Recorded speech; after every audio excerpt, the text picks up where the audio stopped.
السلام علیکم ورحمۃ اللہ وبرکاتہ۔ الحمدللہ رب العالمین والصلاة والسلام علی سیدنا و سید الانبیاء و اشرف المرسلین وعلی آلہ واصحابہ اجمعین، اما بعد فاعوذ باللہ من الشیطان الرجیم، بسم اللہ الرحمن الرحیم۔ اذا زلزلت الارض زلزالها وأخرجت الأرض أثقالها وقال الإنسان ما لها يومئذ تحدث أخبارها بأن ربك أوحى لها يومئذ يصدر الناس أشتاتا ليروا أعمالهم فمن يعمل مثقال ذرة خيرا يره ومن يعمل مثقال ذرة شرا يره، صدق الله العلي العظيم۔ ان اللہ وملائکته یصلون علی النبی یا ایھا الذین آمنوا صلوا علیہ وسلموا تسلیما، اللہم صل علی سیدنا وشفیعنا ونبینا ومولانا محمد معدن الجود والکرم منبع العلم والحلم والحکم وآلہ واصحابہ وبارک وسلم۔ قابل صد احترام بزرگوں اور دوستوں، نوجوان ساتھیوں، عزیز بچوں، ابھی میں نے خطبہ مسنونہ کے بعد سورۃ الزلزال کی تلاوت کا شرف حاصل کیا۔ اس سورۃ الزلزال کی روشنی میں آج میں مناسب سمجھتا ہوں کہ اللہ سبحانہ و تعالیٰ نے قرآن کریم میں زلزلے کے تعلق سے جو ارشاد فرمایا ہے اس کے بارے میں کچھ میں روشنی ڈالوں، اور ساتھ ہی ساتھ یہ بتانے کی کوشش کروں کہ عموماً زلزلے کیوں آتے ہیں، اور اس وقت جو پوری دنیا اس بات کو جانتی ہے کہ ترکی میں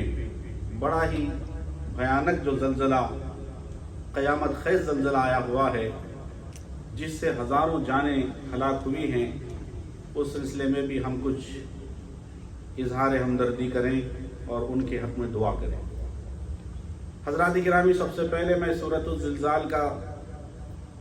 سلیس ترجمہ پیش کرنے کی سعادت حاصل کروں گا۔ اللہ سبحانہ وتعالی ارشاد فرماتا ہے کہ اذا زلزلت الارض زلزالها،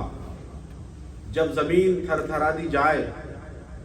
جیسا کہ اس کا تھر تھرانا ٹھہرا ہے، یعنی زمین میں زلزلے آ جائیں گے۔ وَأَخْرَجَتِ الْأَرْضُ أَثْقَالَهَا، اور زمین اپنا بوجھ باہر پھینک دے گی، یعنی جو کچھ اس کے اندر ہیں، خزانے ہیں یا دفینے ہیں یا مردے اندر گڑے ہوئے، وہ سب نکال کے باہر لائیں۔ اللہ تعالیٰ ارشاد فرماتا ہے وَقَالَ الْإِنسَانُ مَا لَهَا، یہ منظر کو دیکھ کر انسان کہے گا کہ اسے کیا ہو گیا، اسے کیا ہو گیا زمین کو کہ یہ ہر چیز نکال کے باہر پھینک رہی ہے، اور یہ تھر تھرا رہی ہے، یہ چکی کی طرح گھوم رہی ہے، یہ پھٹ گئی ہے اور زلزلے آ گئے ہیں۔ تو اللہ تعالیٰ ارشاد فرماتا ہے یومئذ تحدث اخبارها، کہ اس دن وہ زمین خبریں بتائیں گی، اپنی خبریں بتائیں گی کہ زمین کے اوپر کس نے کیا کیا اور کب کیا، کیا نیک کام کس نے کیا اور برا کام کب کس نے کیسے کیا، وہ ساری چیزیں زمین بتائی۔ زمین کو تو زبان نہیں ہے، بتانے کے لیے زبان چاہیے، تو اللہ تعالیٰ قرآن کریم میں اس کا جواب دیتا ہے بِأَنَّ رَبَّكَ أَوْحَى لَهَا، یہ زمین اس لیے بول پڑے گی، اس لیے کہ اللہ تبارک و تعالیٰ نے اس کی طرف حکم بھیجا ہے، اسے بولنے کی قدرت دی ہے، اسے بولنے کی صلاحیت دی ہے، اس لیے زمین بولنے لگے گی کہ کیا کیا اس زمین کے اوپر کیا گیا،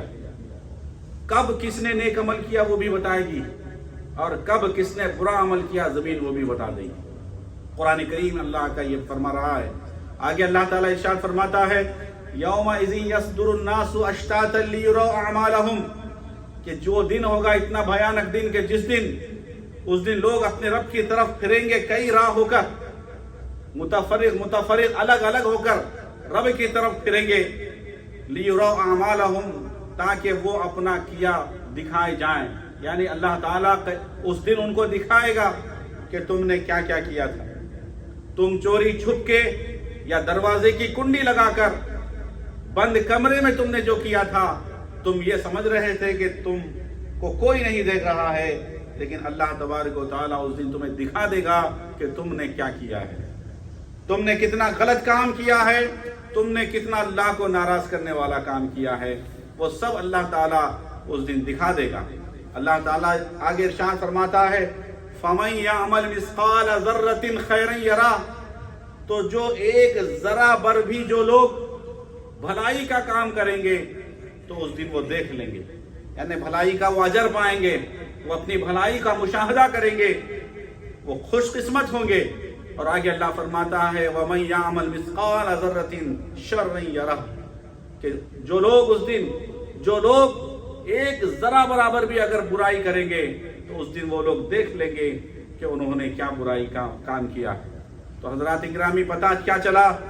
کہ یہ جو زلزلہ ہے، جس زلزلے کا ذکر اس قرآن کریم میں آیا ہے، یہ وہ قیامت کے قریب کا وہ زلزلہ ہے کہ جب سب ختم ہو جائے گا، سارے پہاڑ زمین سے اکھڑ جائیں گے اور ایسا زلزلہ زمین میں مچے گا کہ پہاڑ اکھڑ کر روئی کی طرح ہوا میں گھومنے پھرنے لگے گی. جو کچھ زمین میں ہے ساری باہر آ جائیں گی چیزیں. یہ ایسا بھیانک دن ہوگا، اندازہ لگائیے یہ جسے عام بربادی والا عذاب کہا جاتا ہے. حضرات اکرامی ایک بات یاد رکھیے کہ ہم خاتم النبیین صلی اللہ علیہ وسلم کی امت میں، اور ہمارے لیے سب سے بڑا اعزاز ہے کہ ہم ان کے کلمہ کو ہیں، اور ہم پر اللہ کا سب سے بڑا احسان ہے کہ ہمیں ان کی امت میں پیدا فرمایا، اور ہم پر اللہ کا اتنا انعام یہ ہوا کہ ہم پر کوئی ایسا عام بربادی والا عذاب نہیں آتا جو عام بربادی اور تباہی والا عذاب پچھلے قوموں پر آیا تھا. وہ قومیں جو گزر گئیں، سابقہ امتیں، ان قوموں پر جیسا عام بربادی کا عذاب آیا تھا،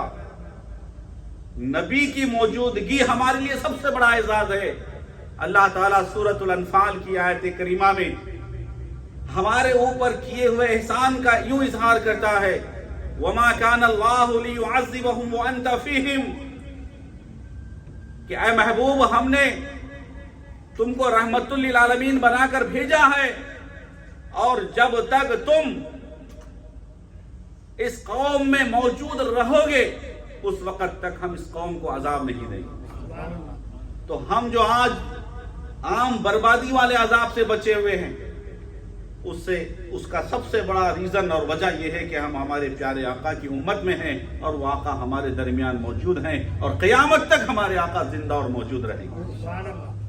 حضرات گرامی یاد رکھیں، جب تک نبی موجود ہوتا ہے اس کی قوم پر عذاب نہیں آتا. حضرت آدم علیہ السلام سے لے کر حضرت سیدنا عیسیٰ روح اللہ تک جتنے انبیاء و پیغمبر گزرے، جب تک وہ اپنی قوم میں موجود تھے اس وقت تک ان پر عذاب نازل نہیں ہوا. لیکن جب وہ موجود نہیں رہے، چلے گئے دنیا سے، اور اس کے بعد اس قوم نے اللہ کی نافرمانیاں کی،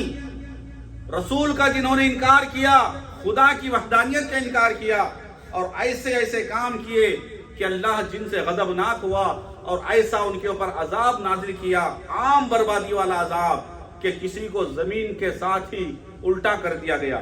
کسی کو آسمان سے پتھروں کی بارش برسائی گئی، کسی پر ٹڈوں کی برسات کی گئی، کسی کو کچھ ایسا عذاب کہ ساری کی ساری قوم صف ہستی سے نیست و نابود ہو گئی اور تباہ و برباد ہو گئی. پوری روئے زمین پر کوئی نہیں بچا. اتنا بھیانک عذاب ان قوموں پہ آیا. لیکن اللہ کا احسان ہے کہ ہم پر ایسا کوئی عام بربادی والا عذاب اب تک نہیں آیا. کیوں؟ اس لیے کہ ہمارے آقا جو رحمت للعالمین ہے، ساری انسانیت ہی کے لیے رحمت نہیں بلکہ سارے عالمین کے لیے، ساری مخلوقات کے لیے، سارے جہانوں کے لیے، ہر دور کے لیے رحمت بن کے آئے ہیں. قیامت تک وہ رحمت ہیں. اور آج ظاہری طور پہ دنیا سے پردہ کر گئے، لیکن صبح قیامت تک وہ اپنی جسم و جسمانیات کے ساتھ اپنی قبر انور میں حیات ہیں. انہی کی بدولت آج ہم کو اللہ تعالیٰ بڑے عذاب سے محفوظ رکھا ہوا. ہاں، قرآن کریم میں اتنا ضرور آیا ہے کہ اگر نیک اعمال کے بجائے تم اللہ کی نافرمانی کرو گے، رسول پاک کی نافرمانی کرو گے، تم گناہوں میں مبتلا ہو جاؤ گے، تم سرکشی کرو گے، اگر تم بغاوت کرو گے، اگر تم اللہ رسول کے باغی بن جاؤ گے،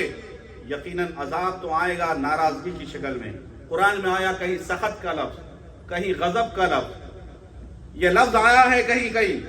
اللہ ناراض ہوگا، ناراضگی کا اظہار اس طرح کرے گا کہ کسی علاقے میں زلزلے برپا ہوں گے، کہیں کہیں قحط آ جائے گا، کہیں کچھ اور سیلاب آ جائے گا، کہیں کچھ سونامی آ جائے گی۔ اس طرح نوٹس اللہ کی جانب سے تمہیں دی جائے گی کہ یہ جو عذاب آیا ہے، یہ جو سونامی آئی ہے، یہ جو زلزلہ آیا ہے، یا یہ جو تباہی بربادی اور سیلاب آیا ہے، اے لوگو یہ بتانے کے لیے آیا ہے کہ اگر گناہوں میں ملوث ہو تو اب بھی گناہوں سے توبہ کر لو۔ اللہ قرآن کریم میں بار بار فرماتا ہے وَتُوبُوا إِلَى اللَّهِ وَتُوبُوا إِلَى اللَّهِ، توبہ کرو، اللہ کی طرف رجوع ہو جاؤ۔ وَتُوبُوا إِلَى اللَّهِ تَوْبَةً نَصُوحًا، کہ سچی توبہ کر لو، گناہوں سے باز آ جاؤ۔ یہ زلزلے، یہ جو عذاب، یہ بربادی، یہ تباہی تمہارے اپنے لوگوں کو، تم کو خود تنبیہ کرنے کے لیے۔ اگر یہ زلزلے آنے کے باوجود بھی، اگر اتنی ساری تباہی آنے کے باوجود بھی اگر ہم نہیں سدھرتے تو بتائیے ہمیں اللہ کے عذاب سے کون بچا سکتا ہے؟ اور سورۃ الانفال کی اسی آیت کے دوسرے حصے میں اللہ تعالیٰ ارشاد فرماتا ہے کہ وَمَا كَانَ اللَّهُ مُعَذِّبَهُمْ وَهُمْ يَسْتَغْفِرُونَ، کہ اللہ سبحانہ وتعالیٰ اس قوم کو اس وقت تک عذاب نہیں دیتا جب تک کہ وہ اللہ کے نیک بندے اللہ سے توبہ اور استغفار کرتے رہتے ہیں۔ تو توبہ استغفار کا فائدہ کیا ہوا کہ عذاب سے اللہ تعالیٰ آپ کی حفاظت فرماتا ہے۔ حضرات گرامی، جس وقت حضور اکرم نور مجسم صلی اللہ علیہ وسلم مکہ مکرمہ میں تھے، اس وقت ان کفار و مشرکین پر عذاب نہیں آیا، کیونکہ حضور ظاہری طور پہ وہاں جلوہ گر تھے۔ ان کی دشمنیاں، ان کی تکلیفیں، ان کی حرکتوں پر عذاب تو آنا تھا، لیکن جب حضور مکہ سے ہجرت کر کے مدینہ طیبہ آئے تو حضور کے کچھ ماننے والے، ایمان والے بندے وہاں تھے، مومنین، جو استغفار کرتے تھے، توبہ کرتے تھے، استغفار اللہ سے رجوع رہتے تھے، مغفرت کرتے رہتے تھے، بخشش مانگتے رہتے تھے، ان کی برکت سے بھی اللہ تعالیٰ ان پر عذاب نازل نہیں کیا۔ حضور پاک نے فرمایا کہ اللہ تعالیٰ نے میری بدولت تمہیں دو امان بخشے ہیں۔ ایک امن، ایک پیس تو یہ ہے کہ جب تک میں ہوں تمہارے اندر بڑا عذاب نہیں آئے گا، عام بربادی اور تباہی نہیں آئے گی۔ اور دوسری نعمت یہ ہے، دوسرا پیس، امن یہ ہے کہ جب تک تم لوگ استغفار کرتے رہو گے، رب سے رجوع رہو گے، تم پر عذاب نازل نہیں ہوگا۔ حضرات گرامی، ترکی میں جو زلزلہ آیا، یہ جو ارتھکویک ہے ترکی کا، یہ کوئی معمولی بات نہیں ہے۔ 80 سال کے ریکارڈ تاریخ کے بعد ایسا بھیانک زلزلہ آیا ہے، 7.8 اشاریہ، اتنا خطرناک بھیانک زلزلہ، 20,000 سے زائد لوگ اب تک ہلاک ہو چکے ہیں، اور آگے کتنے رپورٹ آئے گی اللہ بہتر جانتا ہے۔ حضرات گرامی، وہ اہل اسلام، وہ اہل ایمان جو ترکی کے زلزلے میں ہلاک ہوئے، وفات پا گئے، ان کے لیے ہم دعائیں مغفرت کریں، اللہ ان کی مغفرت فرمائے، ان کے پسماندگان کو صبر جمیل عطا فرمائے۔ یاد رکھیے، جو جن کے عزیز چلے گئے، ایک ایسی تصویر آئی، یوں تو کئی تصویریں دل کو دہلا دینے والی آ رہی ہیں، ایک ایسی تصویر کہ 15 سالہ بیٹی بستر پر زلزلے میں دب کے مر گئی ہے، اور ایک بے بس باپ جو کسی وجہ سے بچ گیا، اپنی مردہ بیٹی کے ہاتھ میں ہاتھ پکڑ کر تھاما ہوا، اور دل شکن تصویر اس کی، اور یہ تصویر میڈیا میں آئی۔ کتنا دکھ اور درد گزرتا ہوگا اس باپ پر کہ اس کی جوان بیٹی اسی کے سامنے زلزلے میں دب کے مر جاتی ہے، اور باپ زندہ رہ جاتا ہے، اور غم کی تصویر بنا ہوا۔ کئی خاندان جو فلسطین سے مصر آ گئے، ترکی آ گئے، وہ خاندان بھی اس زلزلے کی زد میں آئے، سب کے سب صفحے ہستی سے نیست و نابود ہو گئے۔ 20,000 سے زیادہ لوگ ہلاک ہوئے۔ میرے عزیزوں، یہ نوٹس ہے تنبیہ ہمارے لیے کہ سدھر جاؤ، توبہ کر لو، اللہ سے رجوع ہو جاؤ، استغفار کی کثرت کرو۔ اللہ تعالی ہم سب کو عمل کی توفیق عطا فرمائے، آمین۔ السلام علیکم ورحمۃ اللہ وبرکاتہ۔ مختصر سا وقفہ ہے سنتوں کی۔